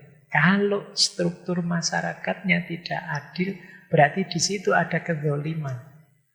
Kok kita dihormati di situ, jangan-jangan kita bagian dari yang menzalimi. Dan itu aib. Bagian dari yang melakukan penindasan. Ini juga bahan renungan ya untuk teman-teman. Jadi kaya dan dihormati di masyarakat yang tidak adil itu adalah aib. Ada lagi ya, menurut saya menarik ini quote ini. Di balik setiap senyuman ada gigi. Ya, kamu bisa menangkap maknanya ya. Jadi jangan terlena dengan senyuman. Jangan tertipu oleh basa-basi. Kamu tidak tahu, siapa tahu setelah itu kamu digigit. Jadi, kenapa? Ya karena di balik senyuman itu ada gigi. Saya tidak tahu kalau orang yang tidak punya gigi senyumnya kayak gimana. Ini sebenarnya sindiran untuk kita yang mudah tertipu, mudah terpesona, mudah kalau ada orang melakukan kebaikan sedikit ini itu, terus kita kehilangan kewaspadaan. Disenyumi saja kita terus luluh gara-gara itu. Jadi tidak eling lan waspada. Ingat-ingatlah kata Konfusius, di balik setiap senyum ada gigi yang berjajar, yang siap menggigitmu sewaktu-waktu. Oke, saya tambah satu lagi, ada quote menarik. Ini mungkin ada hubungannya dengan ngaji ini ya. Bisa belajar terus-menerus, bukankah ini satu kesenangan? Jarang loh orang punya waktu, punya ruang, punya kesediaan untuk mau belajar terus. Karena orang yang mau belajar terus itu tanda-tanda kualitas dirinya akan semakin meningkat. Maka kata Konfusius, bisa belajar terus-menerus, bukankah ini satu kesenangan? Memiliki teman yang datang dari tempat yang jauh, bukankah satu kebahagiaan? Ngumpul bareng-bareng gini kan banyak yang dari jauh-jauh, bahagia. Kita ketemu teman. Kadang-kadang ngaji tidak terlalu paham isinya apa, sebenarnya ngumpul bareng-bareng senang. Ketemu banyak teman itu menyenangkan, membahagiakan. Jadi kata Konfusius, yuk kita bahagia. Yang terakhir, jika orang lain tidak mengakui nilaimu, namun hal itu tidak membuatmu galau, bukankah ini menunjukkan kamu seorang manusia yang sejati? Jadi kadang-kadang kan kita merasa, saya itu perasaan lumayan loh, bagus loh. Postingan saya yo bagus-bagus loh misalnya. Tapi kok tidak diapresiasi orang ya, tidak diakui orang ya, tidak dipuji orang ya. Tapi tidak apa-apa, saya tetap akan melakukan kebaikan. Kalau bisa begini, kata Konfusius, bukankah ini menunjukkan kamu manusia yang sejati? Kenapa manusia yang sejati? Karena keberadaanmu tidak tergantung orang lain.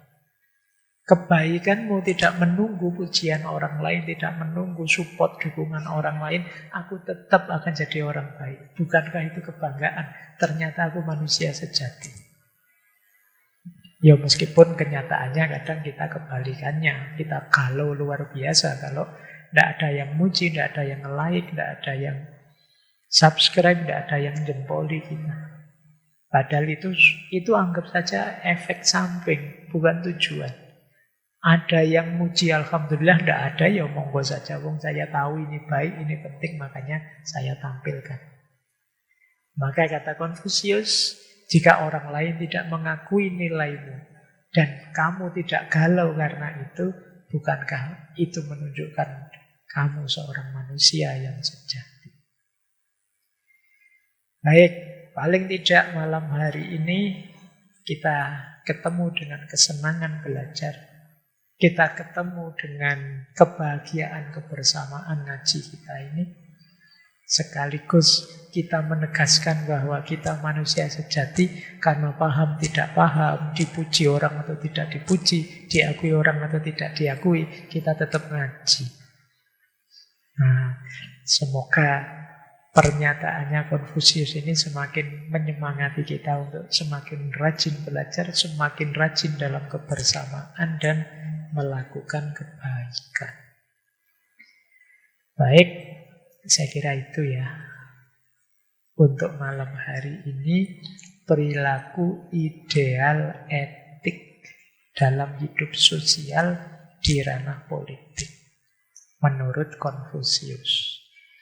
Insya Allah minggu depan kita lanjutkan di tema yang sama, cuma kita ambil tokoh filosof Muslim, Ibnu Khaldun.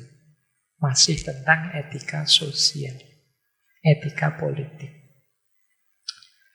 Saya kira itu untuk malam hari ini. Kurang lebihnya mohon maaf, mohon dimaklumi kalau ada salah-salah, keliru-keliru.